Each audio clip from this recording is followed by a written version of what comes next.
Welcome to the History of North America. I'm Mark Vinette.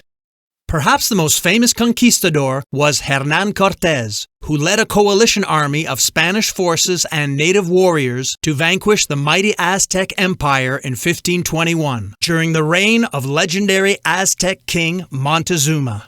In 1519, Hernan Cortez landed with a small Spanish conquistador army on the coast of modern-day Mexico. Through a combination of raw force and political maneuvering, Cortez was able to secure the allegiance of subjugated enemies of the Aztec Empire during his epic advance on the empire's main settlement, in what is now the historic center of Mexico City. The Spanish force entered the settlement and was greeted by its ruler.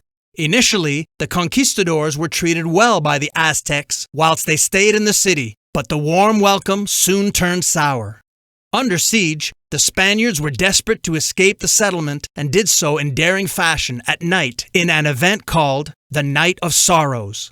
This humiliating retreat was later followed, however, by an eventual counterattack which resulted in the fall of the Aztec city. Despite a great disparity of forces, Cortez accomplished one of history's greatest military feats when he vanquished the armies of this powerful Mesoamerican civilization to found the Kingdom of New Spain.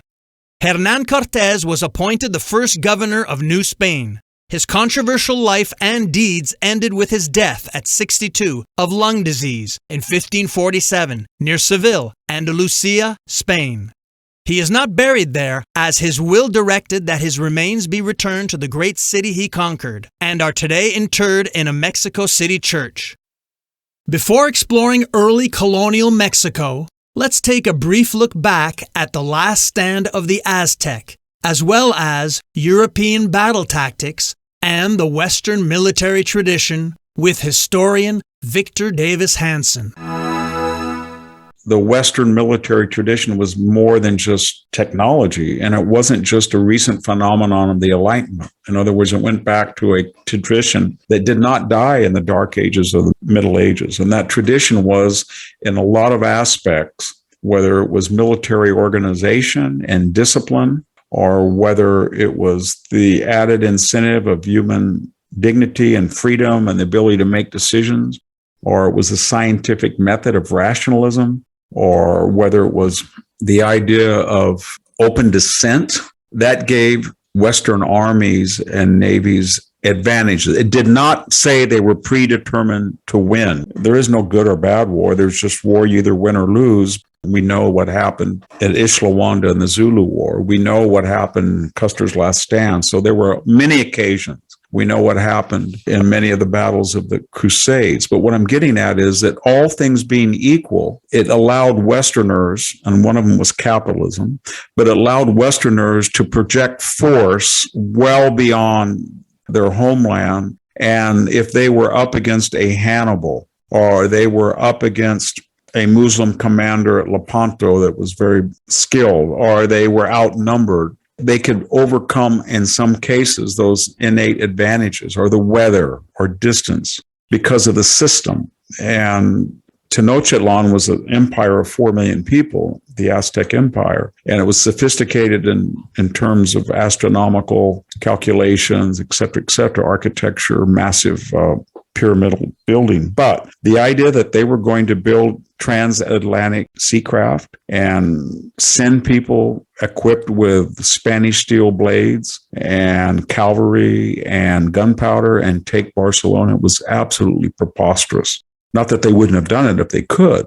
Or the idea that Xerxes was going to, with all of these men, was going to take over all of Greece and absorb it. It wasn't going to happen, not when there were people in these decentralized city-states that were flexible and they loved their freedom. They were rowing at Salamis saying, Eleutheria, according to Aeschylus. So I went and took 10 iconic battles to represent aspects of the Western military tradition that gave them an edge. Not that it guaranteed victory, but in ambiguous situations, the system could withstand a stupid commander like a Custard at Little Bighorn, or it could allow a massive screw-up in the Third Crusade, or it could make up for stupidity, lack of troops, bad weather, et cetera, et cetera. And when people said, well, there were the Ottomans, yes, and they almost went to Vienna. But that was a time when, remember, the West was trisected by Orthodoxy, Catholicism, and Protestantism. They had these devastating wars. But more or less, the story was that whether it was Alexander the Great or the Crusaders or Cortez, it was usually the West colonized and projected power outside of the interior of Europe, and that Europe was pretty much sacrosanct. If the New World was going to be colonized, it was going to be by people using this tradition rather than the Chinese or Indian or Asian or African traditions. And that, I guess it came across to some as Eurocentric, but it wasn't a moral argument. It was an argument of dynamism. I wasn't trying to say that Cortez was the moral superior of Montezuma. I think he was, but marginally so, maybe. I'm being tongue-in-cheek, but he had a system behind him so that in the immediate environs of ancient Mexico City, Tenochtitlan, there were all the ingredients that you needed to make gunpowder, saltpeter, carbon, etc., charcoal. You could make it. The Aztecs had no idea about it.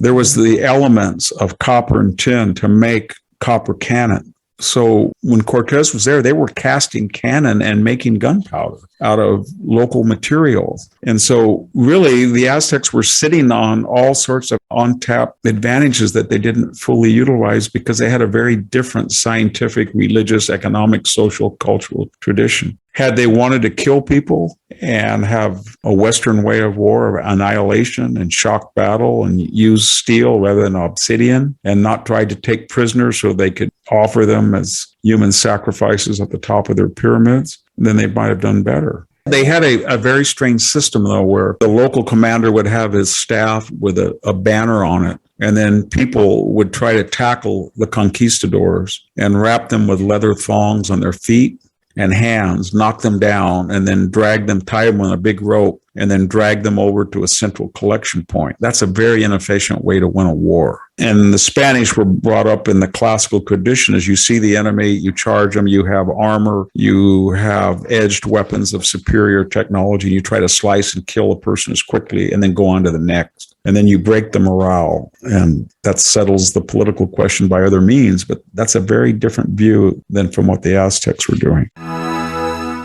History is not a zero-sum game.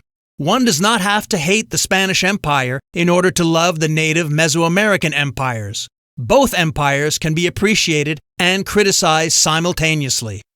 It is important and useful to triangulate historical sources to arrive at the most objective and truthful version of events. We live in an age of negative and anti-Eurocentric interpretations of history. I find it interesting to sometimes shake things up a bit and turn to a more classic style with a positive and traditional viewpoint.